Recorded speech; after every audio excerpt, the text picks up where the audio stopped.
La noticia de última hora.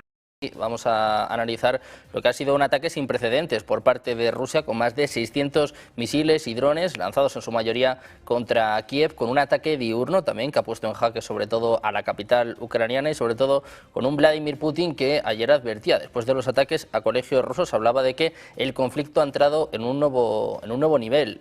Juan Antonio, te quiero preguntar por esto, ¿cómo ves este ataque y si crees que es lo que se estaba anunciando en los últimos días, en las últimas semanas, este ataque que el propio Putin decía que se iba a producir y por el que estaba avisando a los diplomáticos europeos? Bueno, me parece que tenemos que agradecer todos que esté Putin en el poder, porque de estar otro, seguramente, y después de la salvajada de la escuela de Donetsk, de la que hemos sabido, ¿no? La muerte de las jóvenes, no solo muerte, porque cuando escuchaba ayer a Putin le estaban contando la cantidad de chicas mutiladas de por vida por esto que ha sido una agresión terrorista, ¿no? Absolutamente por parte de Ucrania. Un paso, como dice el presidente Putin, digamos, un paso que cambia la naturaleza de Israel. A mí esa frase de ayer de Putin diciendo que cambia un poco la naturaleza de cómo se han llevado las cosas hasta ahora, creo que nos debe preocupar un poco en el sentido de que nada va a ser igual.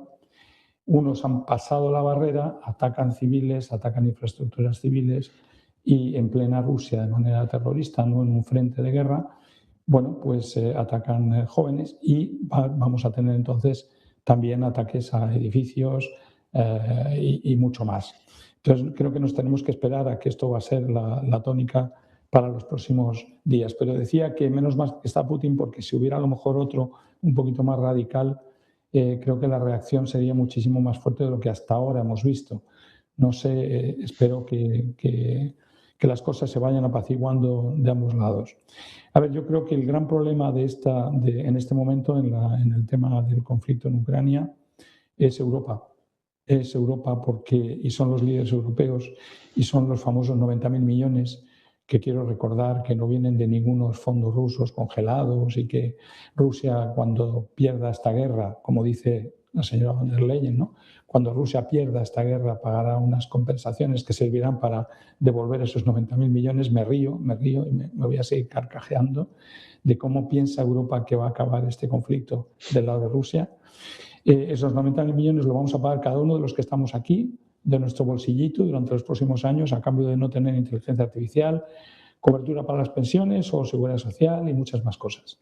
Es lo que hemos elegido porque hemos considerado a Rusia el agresor. Creo que todo cambiaría si nos damos cuenta de los 4 años que llevamos, del empecinamiento que tenemos, aunque Rusia lo que quiere es invadir Europa, que nos han metido por una propaganda dirigida desde Reino Unido y algún que otro país europeo, que organiza muy bien en los medios el que le tengamos un miedo eterno a Rusia. Con el miedo eterno a Rusia nos hemos cargado nuestra competitividad, hemos roto el Nord Stream, le estamos comprando el gas y el petróleo a Estados Unidos a 8 veces el precio ruso.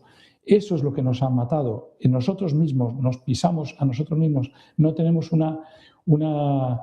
digamos, una forma de discernir qué es lo que le conviene a nuestra gente, qué es lo que le conviene a nuestra Europa, ¿no? Y desde luego no está en armarse contra un enemigo, lo que está es en ver si realmente es el enemigo. Y creo que eso es una cosa que nos deberíamos plantear todos, porque no hay ninguna señal que diga que Rusia va a quererse quedar con los países bálticos o nos va a tirar una bomba atómica, con un país tan gigantesco, tan inmenso, lleno de recursos y con unas relaciones con China y el resto del mundo estupendas desde el punto de vista económico. ¿Qué interés puede tener? Entonces, si no hay eso, si no hay esa amenaza, estamos perdiendo dinero a las puertas, estamos generando muertos en Ucrania, estamos alimentando una guerra que no tiene sentido y estamos eternizando este conflicto una vez más, como lo está haciendo Israel con el de Irán y toda la región de Oriente Medio, lo está haciendo Europa con el tema de Ucrania. Hay que saber parar en un momento dado, hay que saber darse cuenta, ¿no? Y eso es lo que yo creo que también nuestros dirigentes son los más culpables de esto, porque si Zelensky no tuviera el apoyo que está teniendo de estos dirigentes en caída libre, pues me imagino que las cosas irían de otra manera. Por cierto, que no sé dónde he leído que hay una demanda de yates de lujo gigantesca cuyos principales en la lista que han pedido para 4 años les tardan en preparar el yate, son casi todos ucranianos. Hay que ver dónde va el dinero de Europa cuando va a Ucrania.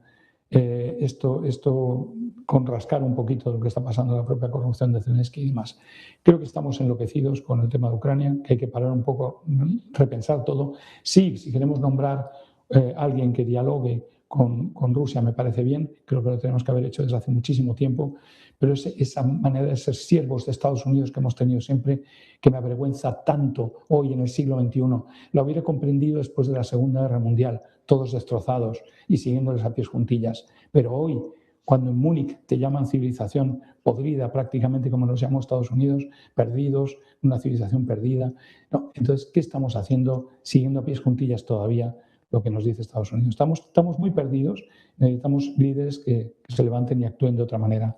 Pero realmente no soy optimista con la continuación tampoco del conflicto de Ucrania, sobre todo si Europa no toma una decisión contraria a lo que está haciendo ahora. Carlos, pues por esto mismo te quiero preguntar, este último ataque por parte de Rusia y sobre todo lo que estaba analizando ahora Juan Antonio, ¿no? Este mensaje de Putin hablando, advirtiendo de que la naturaleza de este conflicto ha cambiado, ¿no? Decía que este conflicto ha entrado en un nuevo nivel y bueno, pues advertía de un cambio de tónica en esta guerra. ¿Hasta qué punto esto debe preocupar ya no solo a Ucrania, sino también a Europa, ¿no? Por ejemplo, los estados bálticos que bueno, han hecho todo tipo de declaraciones en las últimas semanas. Yo creo que es muy importante entender que esta guerra se debió haber terminado hace mucho tiempo y que Europa ha fogoneado que siguiera, porque siempre se ha creído que la forma de parar a Rusia era hasta el último ciudadano de Ucrania.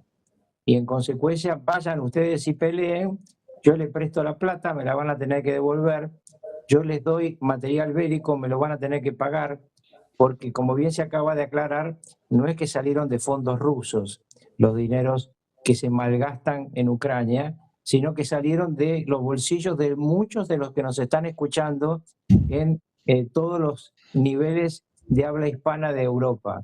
Y alguno tendría que tener traducción especialmente para el señor Macron, que es uno de los más demenciales en el análisis de esta situación, cuando además habla de tener un escudo nuclear europeo, que realmente es una cosa que no puede decirle a un jefe de Estado que tiene la información de que jamás van a poder llegar a competir nuclearmente los europeos con Rusia, porque han salido nada más que 20 años tarde, ¿no? El otro tema que acá hay que dejar absolutamente claro es que los líderes europeos están fallando por todos lados. Yo recuerdo hoy cada vez con más afecto a Angela Merkel, que sabía cómo manejarse con Putin, que tenía una relación entre Alemania y Rusia que era realmente muy inteligente. Acuérdense de ese nonato oleoducto por abajo del mar, que llegó Merckx y compañía y decidieron que no, que iban a sancionar a Rusia y no iban a comprarle nada a Rusia, y en consecuencia todos los europeos están pagando y van a seguir pagando cada vez más impuestos para armar una armada Brancaleone de Europa que no va a servir para nada, y para pagar además servicios que podrían pagar mucho más baratos. Despiértate, Europa.